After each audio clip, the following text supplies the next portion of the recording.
কলকাতার এ পুজোয় বঙ্কিমচন্দ্রের স্মৃতি, বন্দে মাতরমের সুর। বন্দে মাতরম সৃষ্টির 150 বছর পূর্তির শ্রদ্ধার্ঘ দমদম দক্ষিণপাড়া যুব পরিষদের পুজোয় স্বাধীনতার ইতিহাস।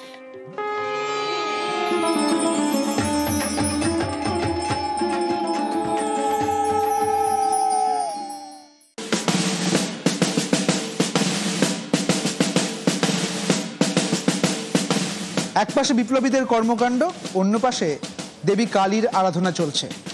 সামনে দেখতে পাবেন স্বাধীনতার লড়াইয়ের ইতিহাস।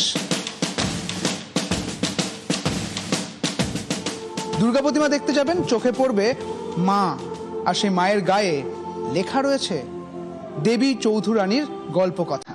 কিন্তু দুর্গাপুজোর থিমে স্বাধীনতার ইতিহাস কেন?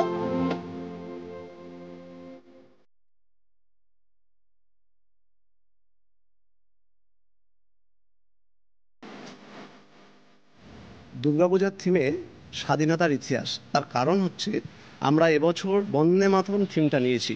1876 সালে বঙ্কিমচন্দ্র চট্টোপাধ্যায় তিনি এই বন্দে মাতরম কথাটি লিখেছিলেন তার গানের মধ্যে, এবং এই বন্দে মাতরম কথাটি আগামী সেই পুরো দেশ স্বাধীন হওয়া পর্যন্ত একটা বিপ্লবীদের একটা শক্তি, একটা উজ্জীবিত হওয়ার একটা মন্ত্র ছিল। এটা সেই মন্ত্রটাকেই আমরা এবছরের পুজোতে আমরা তুলে ধরার চেষ্টা করেছি, এবং সেখানে দেখেছি সমস্ত বিপ্লবীদের সেই সমস্ত ছবি থেকে শুরু করে, এবং বঙ্কিমচন্দ্র চট্টোপাধ্যায় যে এত বড় একটা শক্তি তৈরি করেছিলেন, তিনি তার সঙ্গে সঙ্গে আমরা দেখিয়েছি নারী শক্তিও কীভাবে উজ্জীবিত হয়েছিল সেই সময়, তারই একটা অংশ আমরা দেবী চৌধুরানীকে তুলে ধরেছি আমাদের এই মণ্ডপের মধ্যে।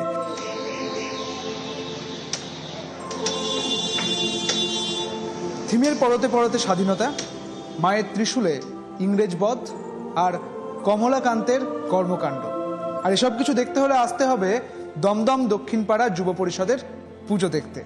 ক্যামেরায় কাঞ্চনের সঙ্গে সুদীপ্ত, নিউজ 18 বাংলা।